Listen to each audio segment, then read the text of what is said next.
Chers auditeurs et auditrices, vous écoutez bien Cinéphile de notre temps et aujourd'hui nous vous proposons le premier segment d'un épisode en deux parties intitulé Prélude et réalisé en partenariat avec la plateforme du même nom.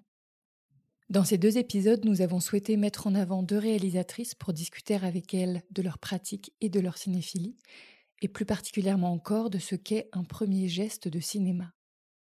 Bonne écoute!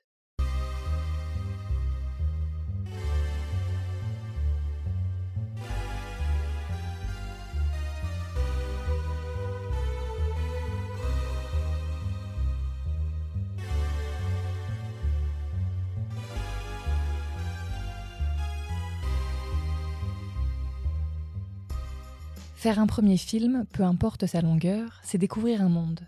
Le monde du cinéma, mais aussi et surtout celui de son projet, qui voit le jour petit à petit.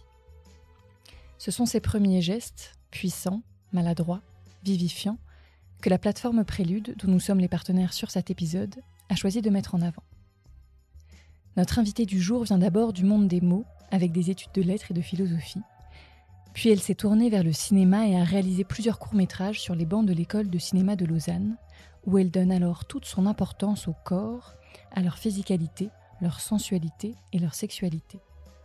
Après l'école, elle a réalisé Eurydice, Eurydice, son dernier film en date, qui s'inspire du mythe d'Orphée et d'Eurydice pour raconter une histoire d'amour et de deuil entre deux femmes à Rome, et pour lequel elle a reçu de nombreux prix et vient tout juste de recevoir le prix du jury au Festival de Brive.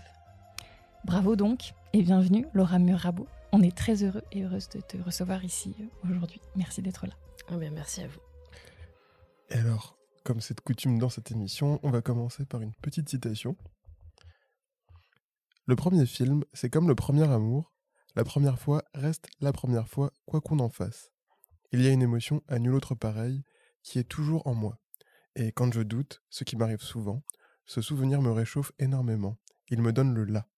Il est comme la source à laquelle je reviens puiser quand j'ai peur de m'égarer. Et alors, c'est une citation de Mia Hansen-Løve lorsqu'elle était jury cette année pour le festival Premier Plan à Angers. Est-ce que ça te parle, cette phrase ou... Ouais, ça me parle beaucoup. Ça me parle beaucoup. Moi, le premier film que j'ai réalisé, c'était donc en première année de l'école. Et, et en fait, moi, j'avais cette idée que... donc, je viens de la philosophie et j'étais un peu perdue dans mon orientation. Donc, le cinéma, j'y suis arrivée pour des raisons qui n'étaient pas forcément les bonnes, qui étaient un peu théoriques. Et donc, je m'étais dit, voilà, je vais faire un premier film. Et puis, s'il y a quelque chose, il ne faut pas que le film soit parfait, mais s'il y a un petit potentiel, je continue. Et, et donc, et voilà. Et en fait, ce film a fonctionné tout de suite beaucoup. Et donc, ça a créé, après ce film, beaucoup de douleur dans l'acte de création, parce qu'il y avait beaucoup de pression, en fait. Et c'est vrai que, du coup, l'expérience de ce premier film, je m'en souviens très bien, c'était tout simplement une forme d'ingénuité, en fait, dans le faire. C'est une conversation Skype entre deux jeunes gens et je l'ai écrit pendant un cours à l'école et j'ai vraiment écrit d'un trait en fait la conversation C'était une et fiction déjà?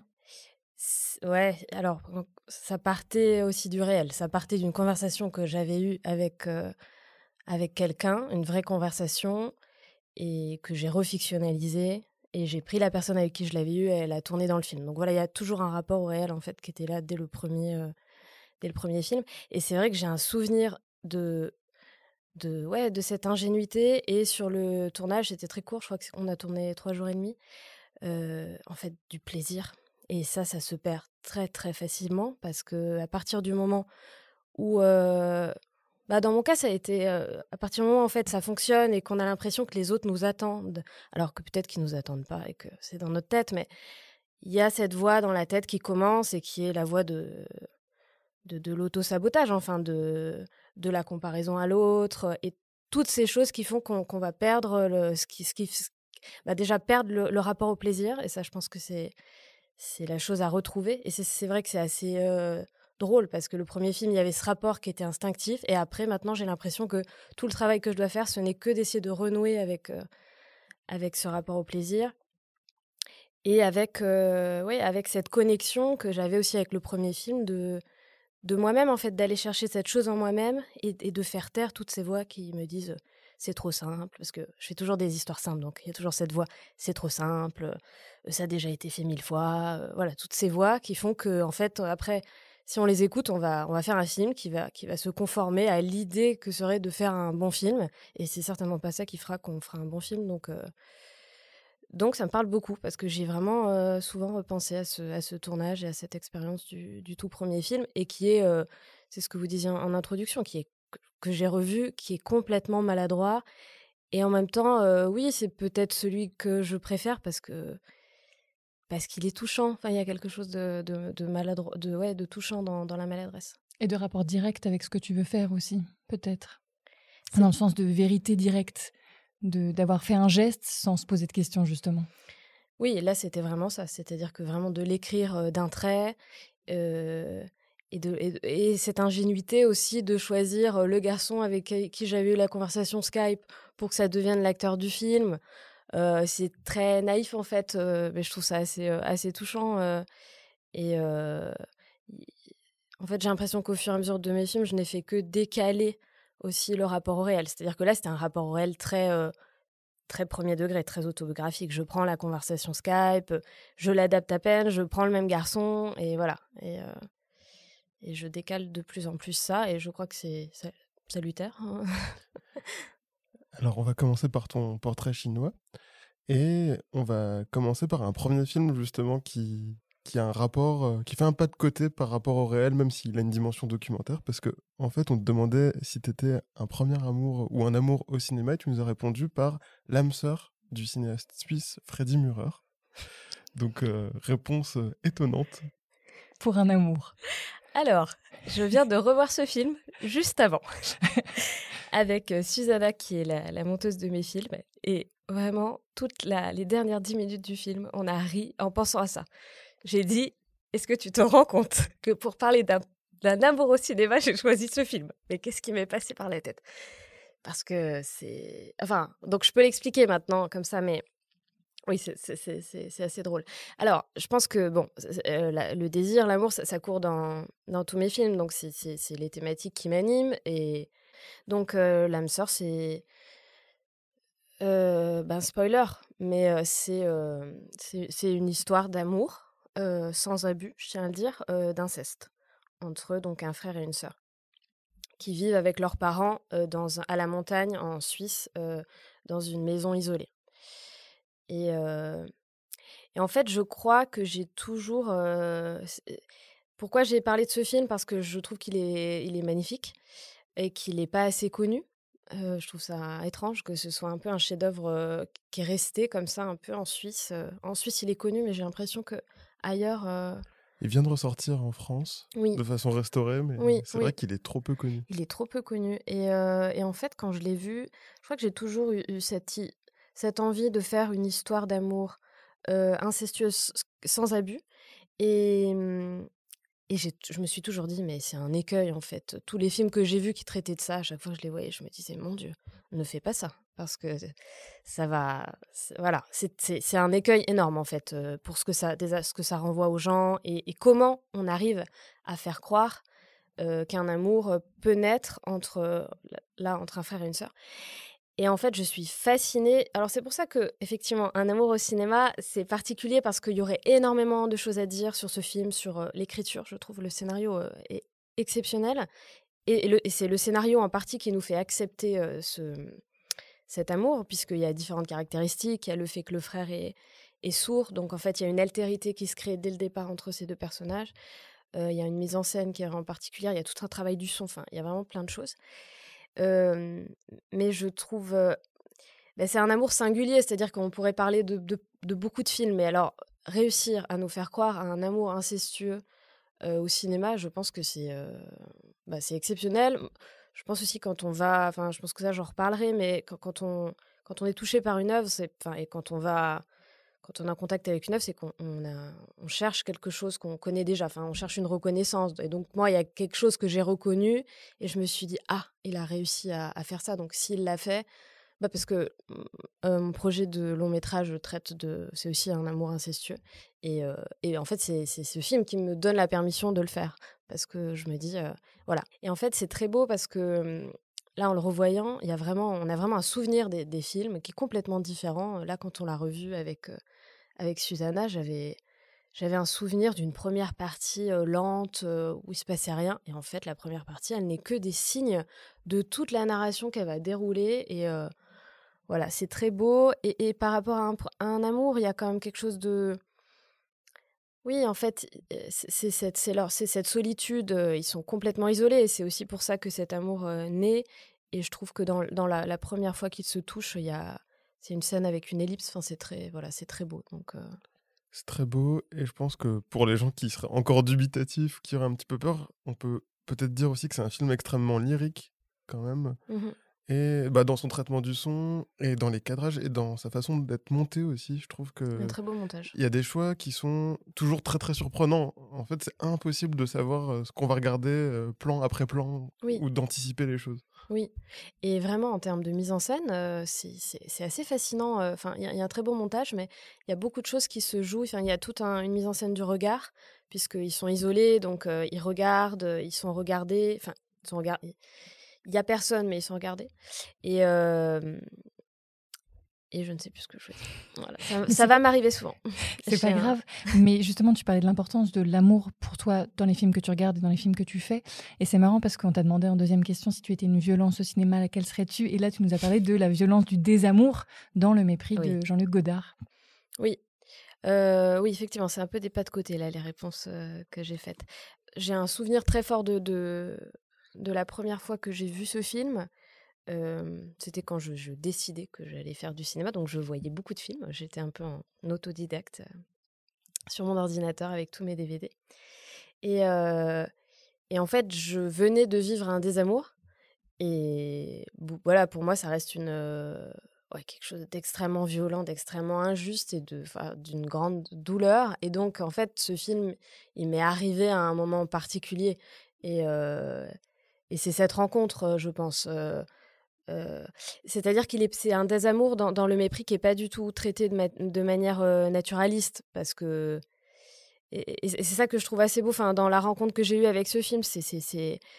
Effectivement, elle est pas naturaliste dans la manière dont elle joue. Je trouve très beau le regard lyrique qui porte sur cette douleur, en fait, avec cette musique sublime dans les plans dans l'appartement. Et donc, vraiment, ça ne fait que... Enfin, mais moi, je me souviens avoir vraiment pleuré parce que je sentais exactement, je venais de vivre ça. Et là, c'était complètement transposé.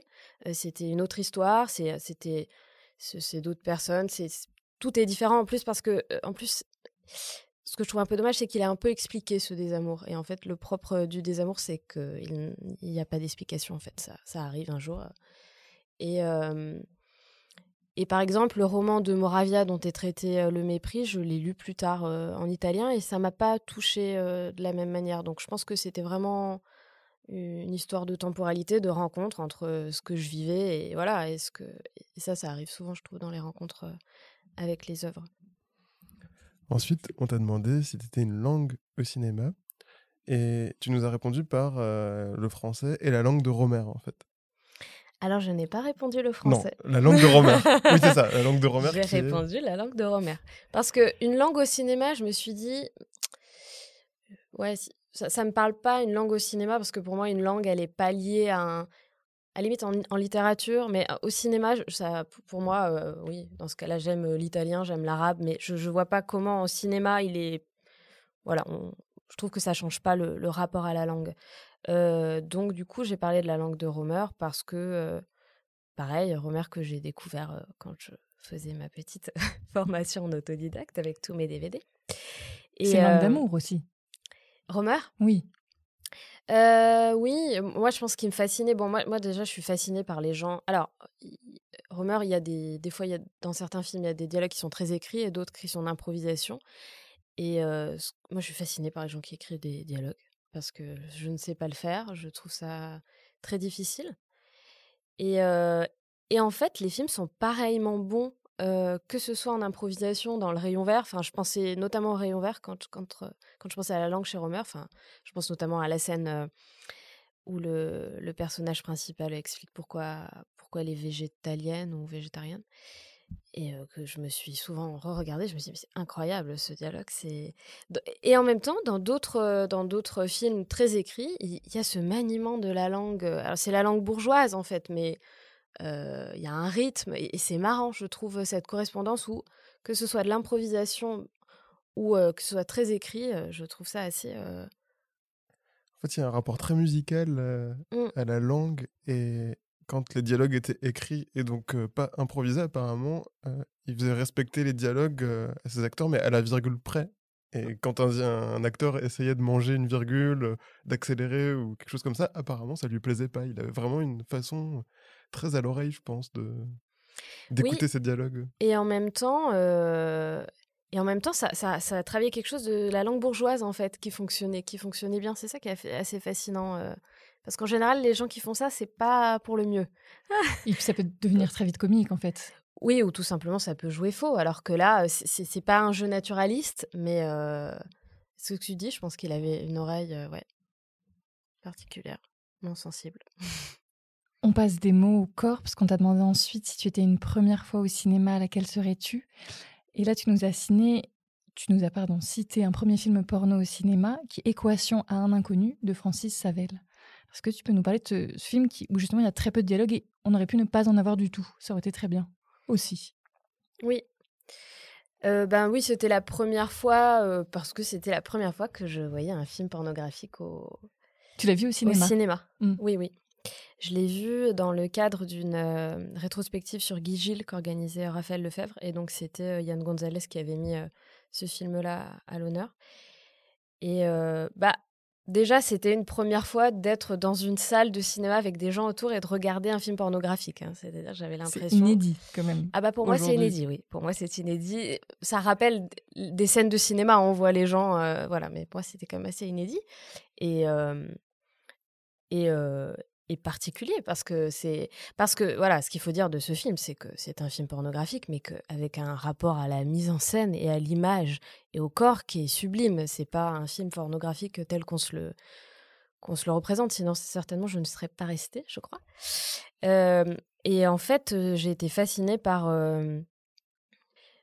la manière de filmer notamment les visages. Ça m'a beaucoup fait penser à Pasolini. Enfin, il y a vraiment des plans, une attention au visage. Alors, c'est tous ces hommes qui sont, ils sont tous, c'est un peu une norme quoi en termes de ils sont tous un peu stéréotypés, mais bon, ils sont beaux, hein, il faut le dire quand même. Jeune, beau, Ils sont jeunes, ils sont beaux, ils longiligne. ouais, enfin vraiment même dans le choix des visages, il y a quelque Oui, chose c'est de vrai. Pasolini, je trouve et hem et et ce que je trouvais assez beau aussi dans le film, c'est que enfin après voilà, il y a vraiment la mise en scène, il y a un rapport à l'image qui est très fort, aux couleurs, et à la fin, les 2, enfin un des personnages qu'on suit retrouve celui qu'on imaginait être son amoureux et en fait, il y a une scène où ils se regardent, où ils font l'amour. Donc lui, globalement, a fait l'amour avec tous les autres qu'on a croisés jusque-là.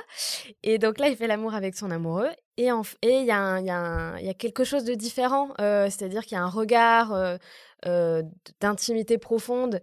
Et voilà, ils se partagent des phrases d'amoureux. Et bon, je n'ai pas vu beaucoup de films pornographiques dans ma vie, mais je me suis dit, c'est quand même aussi la singularité de ce film. C'est de finir. Alors, il finit avec un fantasme. Le film clôt avec un fantasme. Mais c'est quand même assez beau, en fait, ça, je trouve. C'est-à-dire qu'on est passé par tous ces corps et cette consommation du plaisir où, quand même, pour moi, au bout d'un moment, je n'en pouvais plus, hein. C'est-à-dire que c'était quand même un peu trop. Non, mais j'avais envie aussi de voir, par exemple, un film lesbien, parce que là, Oui, il y a pas de femme en fait, il y en a aucune dans aucun plan. oui, mais à la limite, ça me pose pas de problème. C'est juste que c'est vrai que quand on est sur du film pornographique avec des plans sur des sexes et que c'est de la pénétration en permanence, c'est fatigant. Au bout d'un moment, c'est quand même fatigant. Je me suis dit: «Ah mais j'aimerais tellement qu'il y ait un film similaire qui ait été fait, entre femmes», parce que je pense qu'on s'en lasserait moins. Enfin moi, ouais, c'était un peu trop, et donc voilà, je trouvais beau, ça finit, bon, parce que je suis très, romantique, comme on peut le comprendre. Je trouvais ça beau que ça finisse après toute cette consommation par, voilà, par ce regard entre ces amoureux et voilà, qui décadre un petit peu le rapport au désir qu'on a eu jusque-là. Oui, et moi je trouvais ça assez beau aussi, assez agréable à regarder parce que c'était des relations sexuelles sans abus. Pendant tout le film, on sent qu'il y a un consentement à chaque fois et que c'est quelque chose d'assez doux en fait. Oui, c'est vrai, c'est vrai. Notamment, il y a un moment où je me souviens que le garçon lui dit: «Là, ça me fait mal». Et je me suis dit: «Ah, mais alors ça, je pense pas que ça doit arriver souvent dans les films pornographiques, que ce soit verbalisé, en fait». Oui, Et qu'après il lui redemande: «Est-ce que ça va mieux? Je veux pas oui, te faire mal». oui, C'était oui, comme tu c'est dis, ass c'était ouais, verbalisé, ouais, ouais. ouais, ouais, il y a quelque chose tu raison, il y a quelque chose sur le consentement et puis oui, c'est vrai que et tu raison, c'est pas de la domination. En tout cas, c'est de la domination toujours dans le cadre du consentement, oui. Et puis, voilà, il y a un lyrisme aussi, là, dans le choix de la musique, c'est complètement enlevé, moi Et dans le j'adore, hein. traitement du son aussi. Oui. Ouais, Il y a beaucoup de ouais, scènes où le son est pas direct, enfin dans le sens où c'est et pas pas le son synchrone. de ce qui se passe, ouais. Oui, oui. Oui et puis vraiment il y a cette espèce de vernis, mais pas dans le sens, péjoratif du terme, je crois que c'est de la musique classique qui est un peu travaillée Oui, il le et sifflote aussi ouais beaucoup. et voilà, c'est beau, enfin voilà, comme idée aussi, c'est vraiment le sexe vu comme une espèce de sublimation du plaisir, ouais.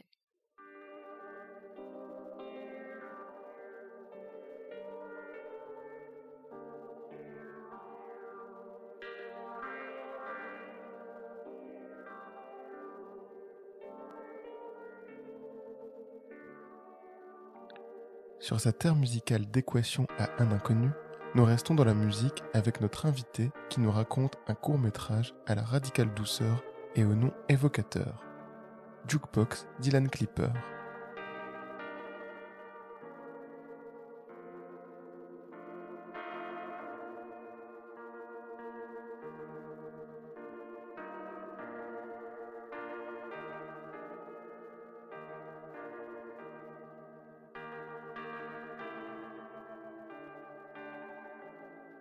Alors je l'ai vu au cinéma, je crois que c'était au festival de Clermont-Ferrand, où il avait eu un prix d'ailleurs, si je Ouais, me il a eu le trompe pas. grand prix. Ah, il a eu le grand prix? Mmh. Eh ben, c'est bien, comme quoi. C'est Parfois, mérité. parfois, les films sont bien récompensés. Heu, alors, oui, moi, je me souviens que j'avais envie de rester dans ce film, j'étais assez fascinée par le rapport, notamment à la musique, que je trouvais très, très beau.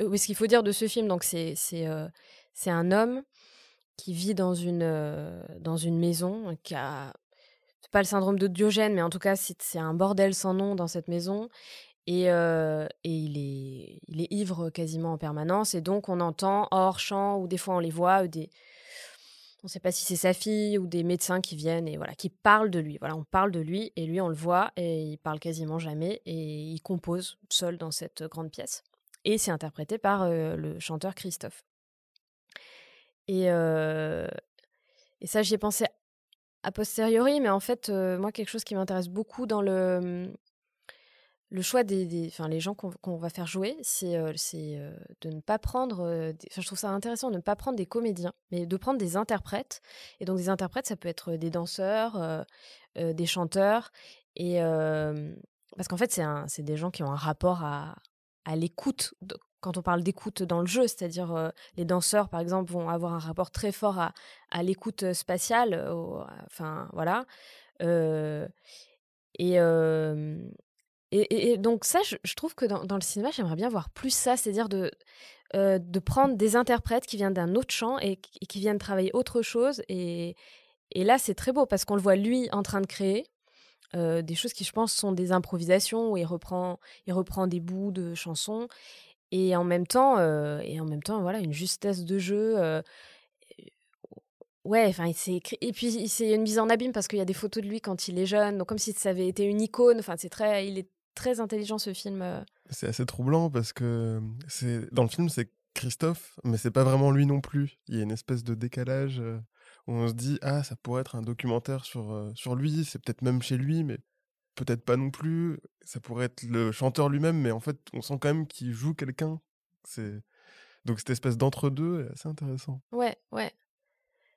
Oui et en même temps, il y a des choses de Christophe dans le enfin moi, il y a un album de Christophe qu'il a fait, à la fin de sa vie qui s'appelle, Intime, je crois, où il reprend tous ces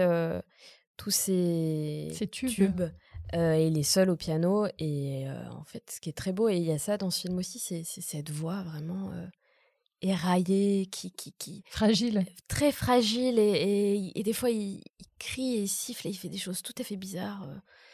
Et c'est très beau. Et là, il y a ça, en fait, c'est assez expérimental, hein, ce film. Enfin, expérimental, c'est peut-être un peu fort, mais c'est quand même un homme il y a quand même une confiance aussi dans le cinéma, dans ce film. Il y a peu de choses.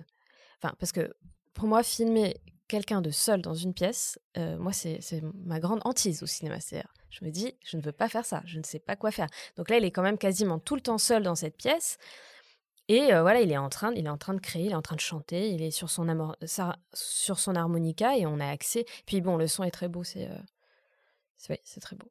Oui. Il superpose les couches de musique petit à petit, qui apparaissent petit à petit durant le film. Oui, là jusqu'à aussi, la fin. là aussi, ça travaille un son qui n'est pas toujours synchrone. Donc il y a des, ouais, il essaie des choses en termes aussi de mise en scène. Il y a des images qui apparaissent. Parfois, il dit quelque chose et on entend d'autres. On l'entend composer alors qu'on ne le voit pas composer à l'image. Ouais. Oui, c'est un très beau film. Les soirs sans fin, je traînais sur ma Vespa,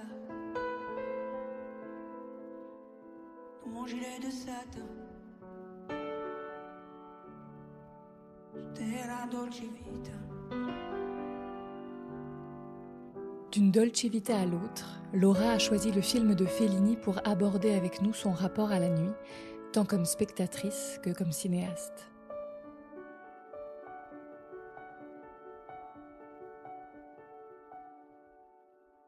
Donc c'était toujours cette période où j'avais mes petits DVD. Et en fait, ce qui se passait, c'est que je les prenais à la médiathèque et il fallait que je le rende le matin.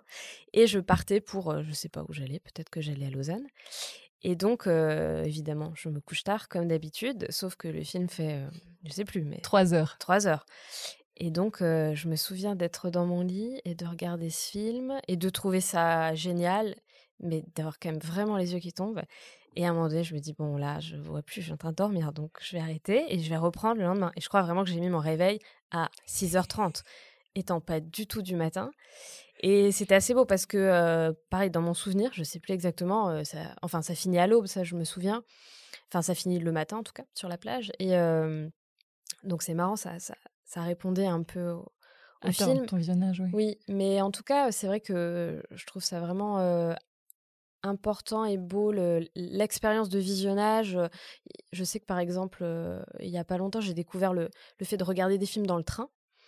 Bon, j'adore le train, je trouve que le train est une expérience phénoménologique en soi, mais et regarder des films dans le train, c'est vraiment très, très particulier parce que moi, j'ai un peu cette idée, par le type d'études que j'ai fait, je suis assez puriste dans ma manière de faire les choses. Donc normalement, un film, c'est dans le noir, c'est du début à la fin. Donc déjà, là, d'interrompre la Dolce Vita, c'était sacrilège.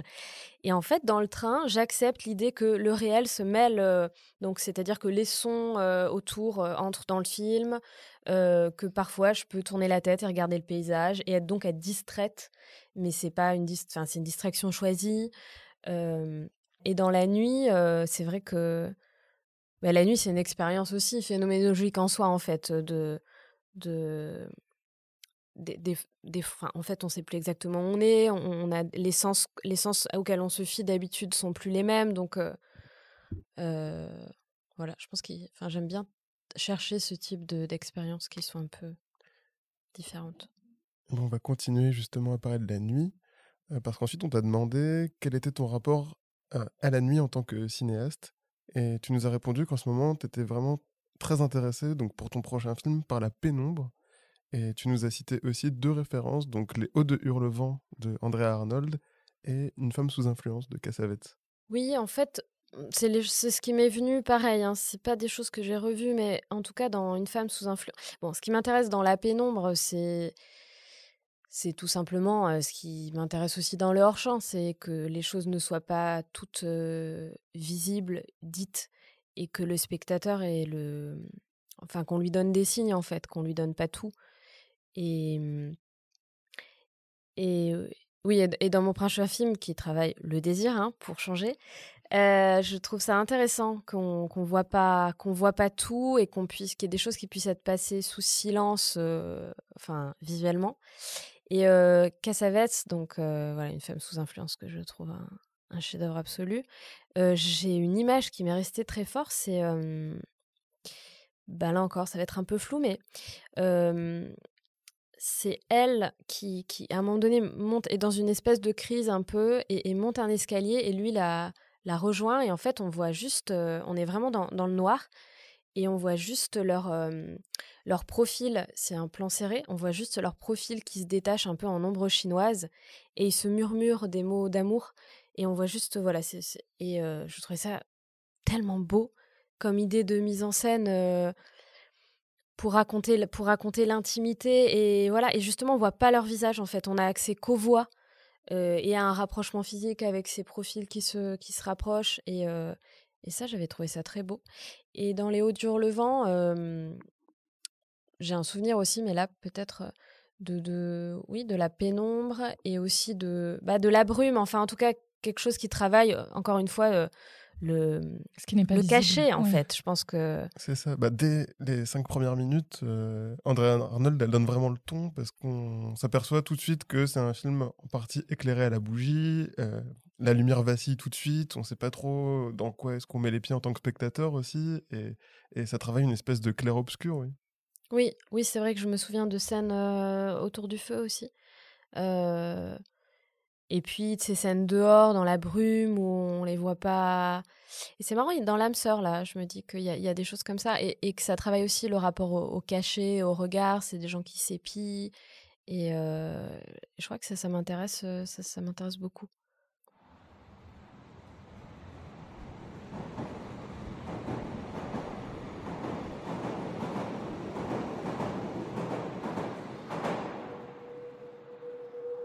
Pour sa carte blanche, Laura nous immerge en temps réel le long du métro de Hambourg avec le beau moyen-métrage de Nicolas Schmidt, First Time.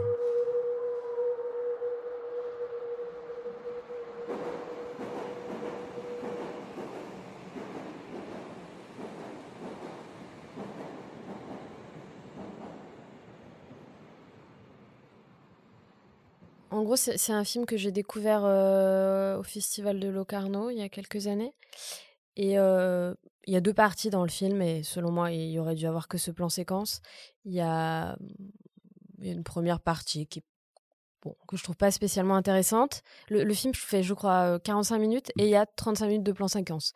Et moi, je trouve enfin, quand je l'ai vu à Locarno, j'ai trouvé ce plan séquence exceptionnel. Encore une fois, j'aurais voulu rester dans ce plan séquence, donc je vais le décrire peut-être.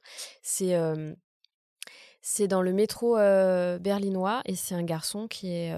c'est ça, un berlinois? Alors c'est à Hambourg, je crois. Ah, c'est plutôt. ça, bon, voilà. Voilà, on voit Mais on pourrait croire que mon c'est niveau Berlin. d'allemand. Et dans un métro en Allemagne. Et donc, en fait, c'est un plan où on voit ce garçon assis de profil avec un autre siège en face de lui. Et derrière, on a accès à la ville. Parfois, le métro sort et parfois, il est souterrain. Et donc, pendant 35 minutes, ce garçon va rester assis. Et très vite, il y a un autre garçon qui va rentrer dans le métro et qui va s'asseoir en face de lui. Et c'est deux adolescents. Et ensuite, pendant 35 minutes, ce sont ces deux garçons qui se plaisent. Alors ça, c'est marrant parce qu'on a des expériences de visionnage très différentes. Pour moi, c'est évident que dès qu'ils s'assoient, ils se plaisent. Et pendant les 35 minutes, je vois toutes les évolutions de ce jeu de regard où c'est comment on ne se regarde jamais dans les yeux, mais on a un genou qui s'avance, et puis on regarde la fenêtre, et ensuite nos regards se croisent, et ensuite je fais quelque chose sur mon téléphone, mais je monte mon téléphone un peu haut, donc l'autre se demande s'il est en train de le filmer. Enfin, voilà. Et moi j'avais trouvé ça incroyable. Je voulais rester dans cette séquence. Il y avait des signes de partout, ce désir. C'est très fort, en fait. Mais je pense que dans le filmage du désir, et ça, j'ai plusieurs expériences comme ça, le plan séquence, et notamment un plan plutôt large, moi qui ne fais que des plans serrés, je trouve que c'est très fort pour travailler le désir, en fait, parce que le spectateur cherche des signes dans le plan et a son regard qui se focalise sur un élément. Et voilà, moi je voyais tout. Et quand j'en ai parlé avec d'autres personnes derrière, ils me disaient: «Mais quel ennui! Qu'est-ce qui se passait?» Et moi je me disais: «Mais comment ça? Que c'est pas possible que...» Je voyais tout, en fait, je voyais tous les signes et je trouve qu'ils sont hyper justes, ces deux comédiens. Même dans leur incarnation, ils ont une manière d'être... ces 2 adolescents, ils ont une manière d'être très, très différente et voilà, je trouve que c'est, assez, c'est une très belle idée qui est très bien incarnée. En tout cas, c'était une sacrée expérience, ouais, de cinéma. Et c'est vrai que rien ne se passe et beaucoup de choses se passent en même temps parce que, comme tu dis, on peut se concentrer sur ces 2 comédiens qui se regardent sans se regarder, qui, voilà, cherchent un moyen de communication jusqu'à la fin où il va y avoir un mot de lancé. Et il y a aussi, enfin moi je sais qu'à un moment je me suis beaucoup arrêtée sur ce qui se passait dehors. On avait vraiment l'impression d'avoir une espèce de petite scénette à chaque fois que le métro s'arrêtait. À un moment on avait une vision sur un kiosque ou des choses comme ça. Enfin, il y a plein de choses qui se passent en fait. Les gens qui arrivent, qui repartent, c'est qu'un plan séquence fixe et rien ne se passe parce qu'on est dans le métro et donc c'est un peu un non-lieu où les destins ne se rencontrent pas tout à fait et en même temps il y a plein de choses qui débutent en fait. Oui et d'ailleurs, c'est intéressant que tu dises ça parce que justement et c'est ça et pour moi, c'est la force de ce plan séquence, c'est que toi, tu vas voir par exemple, là, je n'ai parlé que des comédiens. Parce que moi, dans mon expérience, je n'ai regardé que les comédiens parce que c'est ça qui m'intéresse. Mais il y a d'autres gens qui ont vu qu'à un moment donné, il y a un passant qui s'assoit à côté, qui a un bouquet de fleurs et qu'on a l'impression que l'un des 2 garçons le donnerait à l'autre et le réalisateur, lui, quand il parle de son film, il dit que ce qu'il a voulu filmer, c'est un coucher de soleil.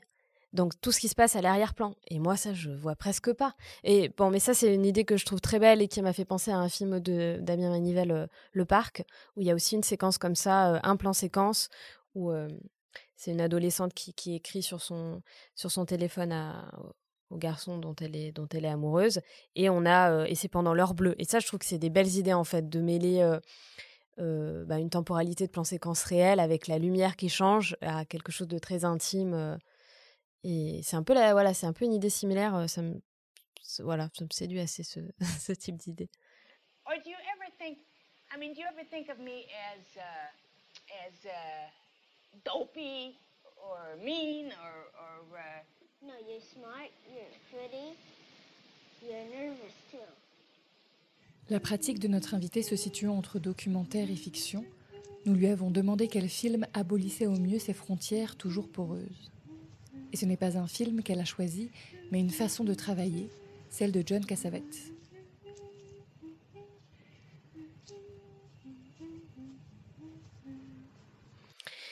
J'ai cherché pendant longtemps, un film qui serait à la frontière des 2, parce que ça me fascine assez en fait, je me souviens au début quand je regardais des films, je trouvais assez fascinant d'essayer de savoir tout de suite si c'était, documentaire ou pas. Bon alors évidemment, on dit que ça veut rien dire, que ça veut rien dire là, voilà mais ça veut quand même dire quelque chose. C'est-à-dire qu'il y a un endroit où plus il y a de mise en scène, moins c'est enfin, bon là je vais dire des choses où les gens qui conceptualisent sur le documentaire et la fiction ne vont pas être d'accord, mais je me suis comprise. Non mais du coup, j'ai pas trouvé ce film. Je trouve ça dommage parce qu'il y en a certainement, mais je pense que ma cinéphilie là, c'est limité. Et donc oui, j'ai pensé à Cassavetes mais je pourrais penser à plein d'autres. En fait, je me rends compte que souvent, le cinéma qui m'émeut profondément, même si j'aime plusieurs types de cinéma, quand je vais lire sur la manière dont ils ont travaillé, ben, ils ont travaillé de manière singulière avec le réel. Donc, soit dans le choix des acteurs, soit dans le travail d'improvisation. Et Cassavetes, peut-être que c'est un peu un paradigme de ce point de vue-là, dans le fait qu'il travaillait avec des gens qui étaient extrêmement proches de lui, et que du coup, et que lui-même était acteur. Je pense que c'est pas rien, ça aussi. Et que du coup, ça lui permettait un travail sur le temps, en fait, que je trouve aussi intéressant en termes de dramaturgie. C'est-à-dire qu'en fait, il nous donne accès à une expérience du temps parce qu'il a ses acteurs qui sont ses amis et donc qui lui accordent ce temps-là. Et on a le temps d'improviser et on a le temps d'essayer des choses. Et donc, le réel immerge vraiment dans la fiction et il nous donne accès à ça en tant que spectateur. Et nous, on en a une sensation et c'est ça qui nous crée l'émotion. Et ça, c'est très beau parce que c'est pas un scénario écrit avec des séquences courtes et en fait, je sais pas comment dire, on a donné telle information ou tel élément et c'est pour ça qu'on va avoir de l'émotion. Là, c'est vraiment parce qu'on est resté avec les personnages et qu'on a vu tout ce qui circulait et qu'il y a cette densité-là qu'on va avoir de l'émotion. Et toi, en tant que cinéaste, est-ce que c'est quelque chose vers quoi tu voudrais tendre aussi ou tu sais pas forcément? Alors, je voudrais tendre vers être John Cassavetes. Ça, c'est vrai. Mais le fait de Voilà. travailler avec ses amis. Johnette Cassavetes. Travailler avec ses amis. Dans Eurydice, Eurydice, il se trouve que ce sont devenus des amis. Ce sont devenus des amis. C'est une grande question parce que Ça rend difficile aussi les choses, bah, justement de demander beaucoup aux gens proches. ou alors ça, c'est pas... Non, parce que moi, je pense que ça, c'est un climat de confiance qui se crée et c'est pas trop... C'est plutôt que, en fait, moi, je choisis pas les gens que j'ai envie de filmer, que je désire filmer. Donc, dans Eurydice, il se trouve que voilà, je vois une affiche d'Ondina, je suis fascinée par son visage. Ensuite, je la rencontre et il se trouve que ça devient une amie. Et certainement, et c'est sûr, tout le processus de tournage, je filme un couple réel. Donc, ça a travaillé avec cette notion de réel. Mais, mais je choisis pas, en fait, les gens que je vais vouloir filmer. Donc, par exemple, là, dans le long métrage que je développe, j'ai une grosse difficulté, c'est que dans tous mes films précédents, je pars de quelqu'un que j'ai rencontré dans le réel et à partir duquel je fictionnalise un personnage. Et là, j'ai pas de personnage, aussi parce que ce sont des adolescents. Donc je me dis, tu vas trouver 2 personnes et puis dans 5 ans, tu vas faire le film, ils vont avoir 25 ans, ça ne va plus fonctionner. Et c'est un vrai questionnant de processus d'écriture aussi parce que, heu parce que ouais, j'ai pas l'impression que j'ai tout à fait le choix, en fait, dans mon processus. Enfin, je sais pas si c'est très clair ce que je dis, mais T'as pas le choix de devoir écrire sur des personnes qui n'existent pas?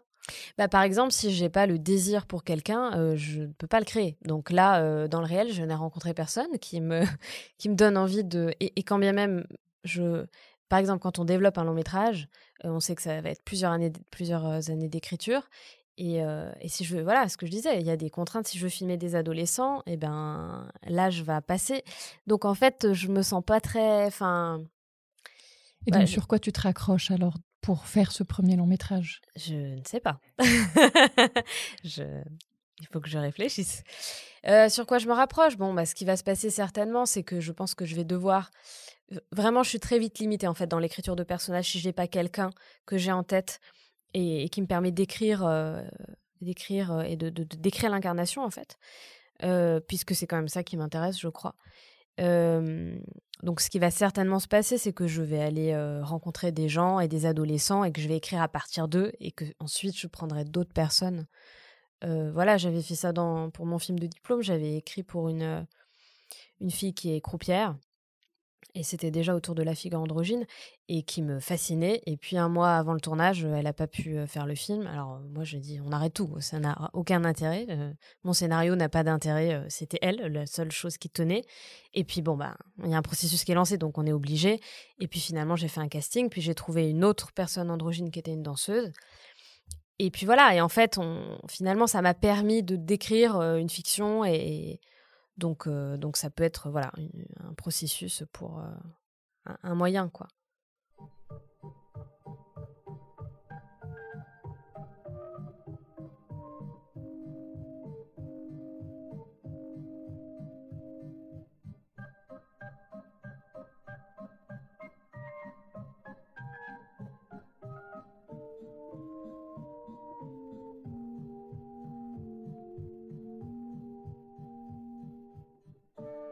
Pour son refuge, Laura n'a pas choisi un film, mais une ville.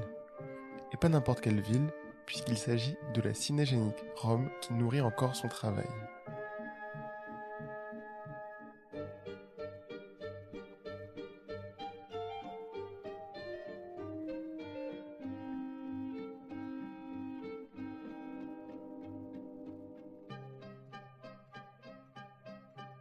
Refuge, c'est l'endroit pour moi où c'est l'endroit où on se réfugie, merci pour la paraphrase. C'est-à-dire l'endroit où moi j'imaginais en fait quand j'avais une émotion, je sais pas, de la tristesse par exemple, où c'est que je vais me ressourcer, où c'est que je vais me mettre à l'abri et heu et alors vraiment pas devant un film. Enfin ça ne je me suis dit éventuellement dans les livres et ce qui m'est apparu assez clairement c'est Rome où effectivement j'ai vécu 4 ans. Et je pense que ça... Bon, bah voilà, Rome, je ne sais pas si je vais parler de Rome, parce que je vais dire des choses qu'on sait déjà, mais voilà, il y a une lumière, il y a des ciels, il faut juste marcher dans Rome, en fait. C'est une expérience, architecturalement, c'est incroyable. Il y a une diversité, voilà, les couleurs, les gens, les vieilles personnes, leurs visages, enfin, voilà, tout est sublime. Euh, et, et donc, je sais que maintenant, quand je retourne à Rome, il y a vraiment une impression de refuge, ou en tout cas de ressources, en fait. J'y reste une semaine et je ressors de là avec une force, en fait, une impression de... Ça me ressource, en fait. Il y a tellement de vie. Et c'est étrange, hein, parce que c'est un pays... et c'est une ville très inerte, en fait. Il y a une inertie très, très forte, pour des raisons politiques, assez évidentes. Mais il y a quelque chose d'autre dans un rapport à la vie. Voilà, et la langue italienne, et je dirais la culture italienne me fait le même effet. Je sais pas, le fait d'écouter de l'italien, de lire d'italien. Mais c'est très simple. Maintenant, quand je rencontre quelqu'un qui est romain, je me sens chez moi. Il y a vraiment... J'adore cette personne, en fait. Elle peut être n'importe qui. Du coup, c'est même plus avec l'italien. Maintenant, c'est vraiment avec l'accent romain. J'ai l'impression d'être chez moi. Et d'ailleurs, quand je suis à Rome et que je passe près du Colisée, j'ai vraiment une impression très, très forte. Je vois les touristes. Et j'ai vraiment une impression très, très forte, comme si j'étais née là et que je vois les touristes. Et que je me dis, bah oui, moi, j'habite là. Comme si j'étais romaine, pas du tout. Et j'adore le compliment quand on me dit... bon, évidemment, c'est pas des Italiens qui me disent ça, mais des Français qui pensent que je suis italienne. Alors, je suis heureuse. Donc, il y a vraiment quelque chose avec la langue. Mais voilà, c'est de l'affect. Et ce qui est marrant aussi, enfin marrant, c'est que je ne me rends... Comment dire, je ne me suis jamais autant rendu compte de la beauté de cette ville et de la force de cette ville que depuis que je l'ai quittée. Bon, et malheureusement, j'ai envie de dire que on est tous un peu comme ça et qu'on est mal fait. Mais voilà, je suis contente que ça existe. Je suis contente que ce pays, que cette culture existe. Et voilà, juste pour ça, je me dis... Et alors, est-ce que ce refuge, cette ville et la langue italienne, ça peut nourrir ton cinéma ou pas nécessairement? Enfin, ça a déjà nourri Ou tu le Eurydice conscientises Eurydice, pas? mais- Oui, c'est vrai, sachant que tu as quand même tourné en italien pour Eurydice Eurydice, entre autres. Et en sachant aussi que c'est une ville de cinéma, enfin, Oui, et où tu as cité des films dans La Dolce Vita, etc., où Oui. ça se passe là-bas. oui. Alors, c'est marrant parce que dans Eurydice Eurydice, on a tourné à Rome. Et tourner à Rome, c'est quand même extrêmement compliqué. Donc, je le savais pas avant de le faire. Mais voilà, c'est une ville de cinéma. Et en fait, les gens... Ça a été.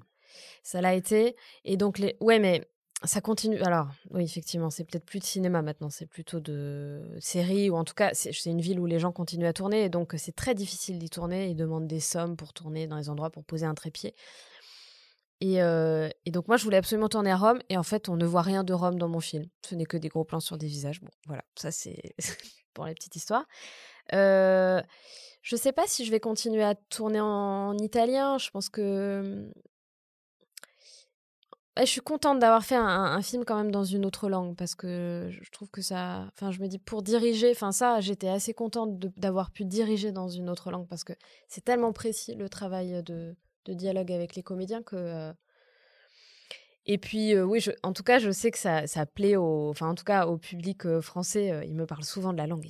Ils adorent l'italien, les gens adorent l'italien, mais je suis très contente, parce que... Beaucoup la considèrent comme la plus belle langue du monde. Enfin, Ouais. ça revient souvent. Ouais. Et donc, en tout cas, je sais pas si je vais retourner en italien, mais c'est vrai que j'aime beaucoup me plonger dans les films italiens, dans la langue. Et oui, et voir Rome au cinéma, bah c'est... Bon, mais pour n'importe qui a vécu dans des villes et qui les reconnaît dans un film, c'est comme la première fois que, je sais pas, que j'ai été en Amérique et que j'avais l'impression d'être dans un film en permanence, que j'étais au volant de ma voiture sur des routes et il y avait des motels, et je dis, c'est incroyable, ça existe en fait. Eh ben, merci beaucoup, Laura. Et ben, merci à vous. Super d'avoir cet échange.